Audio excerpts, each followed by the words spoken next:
Hello students, welcome to my YouTube channel RSD online classes. ठीक है, आप लोगों को पता है कि छत्तीसगढ़ बोर्ड माध्यमिक शिक्षा मंडल के द्वारा जो सितंबर मंथ के लिए या अगस्त मंथ के लिए आपके मंथली असाइनमेंट्स जो हैं अलग अलग सब्जेक्ट्स के वो लॉन्च हो चुके हैं और उसके सॉल्यूशंस भी आप लोगों को चाहिए। तो उसी सीरीज़ को कंटिन्यू करते हुए आज मैं आप लोगों के लिए लाया हूँ class 10th।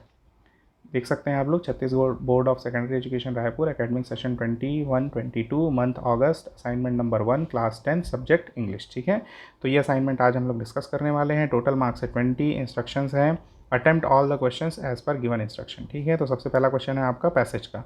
Read the following passage and answer the questions that follow. ठीक है, क्या है आपका पैसेज पढ़ लेते हैं। The lichen is a plant that is made up of two different plant forms. ठीक है, लाइकन एक प्लांट का फॉर्म होता है। ठीक है, प्लांट यानी पौधे का रूप होता है जो दो अलग अलग प्लांट फॉर्म से पौधों के रूप से मिल करके बना होता है। पहला पार्ट क्या है, अ फंगस। ठीक है, फंगी। और दूसरा पार्ट क्या है, एल्गे। ठीक है, तो the algae has millions of cell. जो एल्गी पार्ट होता है जिसको हम फफूंद भी बोलते हैं, फंगस फफूंद होता है, और एल्गी जिसको हम काई बोलते हैं। ठीक है, तो काई में क्या होता है, मिलियंस ऑफ सेल्स, बहुत सारी सेल्स होती हैं, कोशिकाएं होती है।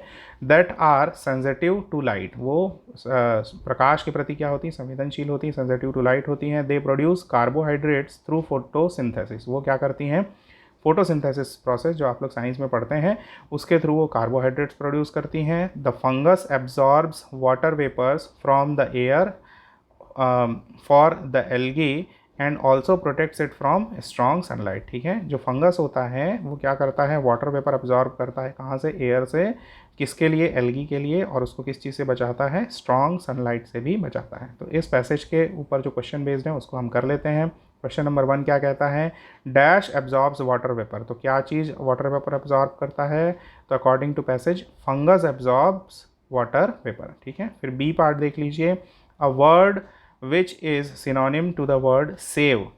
ठीक है, जो सेव जो वर्ड है उसका सिनोनिम समानार्थी जो शब्द है वो कौन सा होगा इस पैसेज के अकॉर्डिंग, वो होगा प्रोटेक्ट। ठीक है, नेक्स्ट आ जाइए, सी पार्ट क्या कहता है, व्हाट इज लाइकन। तो लाइकन क्या है, lichen is a plant that is made up of two different plants forms a fungus and an algae. ठीक है, लाइकन क्या एक प्लांट है जो किससे बना हुआ है, दो डिफरेंट प्लांट से बना हुआ है, कौन कौन से, फंगस और एल्गे। ठीक है, फिर डी पार्ट है, what is produced during photosynthesis. तो फोटोसिंथेसिस के ड्यूरिंग उस दौरान क्या प्रोड्यूस होता है, carbohydrates are produce during photosynthesis. ये आप लोग पैसेज से पढ़ सकते हैं। ई पार्ट क्या कहता है, find a word which is an antonym to the word weak from the passage. ठीक है, यानी जो आपके पैसेज में वर्ड दिया हुआ है वीक, उसका एंटोनिम यानी कि विपरीत अर्थ वाला शब्द कौन सा होगा, तो antonym of word weak is strong. ठीक है, क्वेश्चन नंबर 2 में आ जाइए, चूज द करेक्ट अल्टरनेटिव। ठीक है, डू एज डायरेक्टेड आप बोल सकते हैं, तो जो आपको इंस्ट्रक्शन दिया हुआ है उसके अकॉर्डिंग आपको करना है। ठीक है, पहला क्वेश्चन बोलता है, they rushed inside but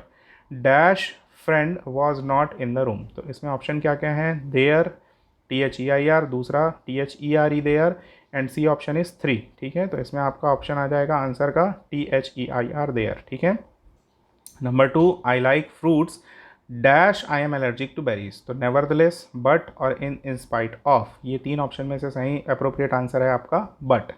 number 3 है, only a dash stars were visible. तो फ्यू, मैनी और लिटिल में से कौन सा आएगा, फ्यू स्टार्स वर विजिबल। ठीक है, बी पार्ट है आपका, डू एज डायरेक्टेड। तो पहला बोला गया है, the crowd with garlands in their hands greeted the Olympians underline the noun phrase. ठीक है, तो ये जो सेंटेंस है आपका, the crowd with garlands in their hands greeted the Olympians, इसके लिए जो नाउन फ्रेज होगा वो कौन सा होगा, द क्राउड विथ गार्लैंड्स। ठीक है, नेक्स्ट आ जाइए, she wants dash paper to write a story. ठीक है, तो fill in the blanks with the determiner. तो इसमें आंसर आ जाएगा आपका, she wants a paper to write a story. ठीक है, अब यहाँ पर ए को देख करके आप लोग कंफ्यूज नहीं होंगे कि ये आर्टिकल है। Article is also a part of determiner. ठीक है, डिटरमाइनर का जब आप डिटेल पढ़ते हैं तो उसमें एक पार्ट उसका आर्टिकल भी होता है, तो इसलिए यहाँ पर ए अप्रोप्रिएट आंसर होगा। नेक्स्ट है question number 3, answer the following questions. क्या है, फर्स्ट क्वेश्चन आपका है, why is the national anthem not played in the cinema halls these days. तो आंसर क्या है, इसका आंसर देख सकते हैं, earlier in cinema halls at the end of the movie the national anthem was played. ठीक है, पहले जो सिनेमा हॉल में जैसे ही कोई मूवी खत्म होती थी तो उसके बाद नेशनल एंथम प्ले किया जाता था, but it was found that the people use to leave the hall midway laughing, shouting and creating a racket. ठीक है, मतलब क्या देखा गया कि जो लोग थे वो या तो बीच में चले जाते थे, कहाँ से, सिनेमा हॉल से, या फिर वो जब जैसे नेशनल एंथम बज रहा है तो उस टाइम पे वो हंस रहे हैं, लाफिंग, शाउट कर रहे हैं, चिल्ला रहे हैं और क्रिएटिंग रैकेट, मतलब कुछ मस्ती मजाक कर रहे हैं। तो so the government decided to stop playing the national anthem, इसलिए गवर्नमेंट ने डिसाइड किया कि नेशनल एंथम को वहाँ पर प्ले नहीं किया जाएगा सिनेमा हॉल में। This national anthem is not played in the cinema halls these days, इसलिए जो नेशनल एंथम है अब जो सिनेमा हॉल्स में वो प्ले नहीं किया जाता।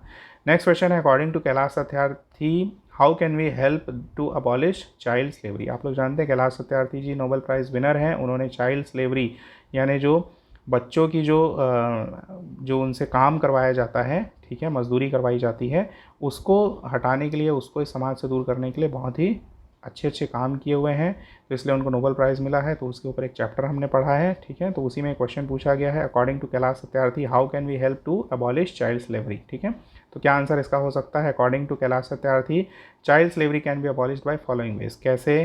First, by generating sense of recognition towards this problem, ये जो समस्या है उसके प्रति जागरूकता, सेंस ऑफ रिकॉग्निशन मतलब उसको समझिए कि ये भी एक प्रॉब्लम है, बच्चों से काम करवाना भी एक प्रॉब्लम है, ये जागरूकता जगाना जरूरी है।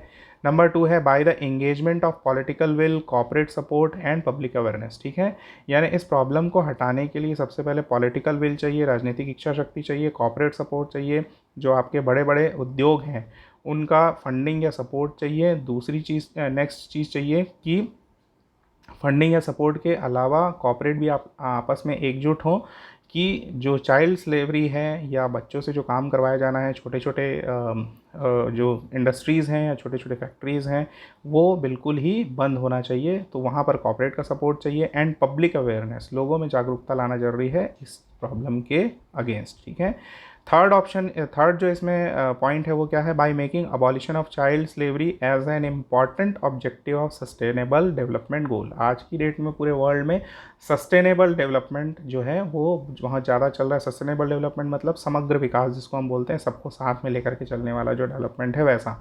तो ये जो सबको साथ में लेकर के चलने वाला डेवलपमेंट है, समग्र विकास जो है, उसका एक इम्पॉर्टेंट ऑब्जेक्टिव क्या होना चाहिए, एक बहुत इंपॉर्टेंट उद्देश्य ये होना चाहिए कि चाइल्ड स्लेवरी को हटाना है, अबॉलिश करना है, ख़त्म करना है। ठीक है, तो ये भी आप एक पॉलिसी जो निर्माण है या नीति निर्माण जो है उसमें भी आप इसको एक एज अ ऑब्जेक्टिव शामिल करके हटा सकते हैं। तो ये जो चाइल्ड स्लेवरी का एबॉलिशन है उसको इन तरीक़ों से हटाया जा सकता है अकॉर्डिंग टू कैलाश सत्यार्थी। ठीक है, नेक्स्ट क्वेश्चन है आपका question number 4, write a letter to grandmother telling her how you spent last week at home during lockdown और क्वारंटाइन डेज। ठीक है, तो यहाँ पर आपको सबसे राइट साइड में किस तरीके से लिखना है, अपना एड्रेस लिखना है, डेट डालना है। ठीक है, फिर आप लेटर लिख रहे हैं इसलिए डियर से स्टार्ट करेंगे, डियर ग्रैंड मदर। अब यहाँ पर मैं पढ़ दे रहा हूँ, ये एक बेसिक फॉर्मेट है, बेसिक आउटलाइन है लेटर का, आप अपने हिसाब से इसमें मॉडिफिकेशन भी कर सकते हैं, चेंजेस कर सकते हैं। ठीक है, तो देख सकते हैं, I am fine here and I hope that you and grandpa are also fine there. ठीक है, it's my pleasure to mention that in our area everything is good and all daily necessities are available. ठीक है, I am having a fun time with mom, dad and little brother here. I hope even you and grandpa are in comfort there.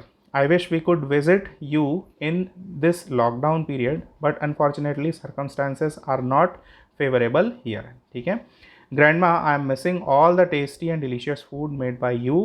I will be coming soon to meet you. Soon this difficult time will pass on. Wishing you and grandpa a good health and well-being. ठीक है, yours के बाद मैंने option छोड़ दिया, यहाँ पर चाहे तो आप अपना कोई दूसरा नाम लिख सकते हैं या अपना रोल नंबर लिख सकते हैं। अगर आपको एग्ज़ाम में लिखना है तो यहाँ पर डेफिनेटली आप लोग अपना नाम ना लिख करके रोल नंबर लिखेंगे। तो ये एक लेटर का बेसिक आउटलाइन, बेसिक फॉर्मेट था। वंस अगेन मैं आपको क्लियर करना चाहता हूँ, ये एक बेसिक फॉर्मेट है, आउटलाइन है, आप इसमें अपने अकॉर्डिंग मॉडिफिकेशन या चेंजेस कर सकते हैं।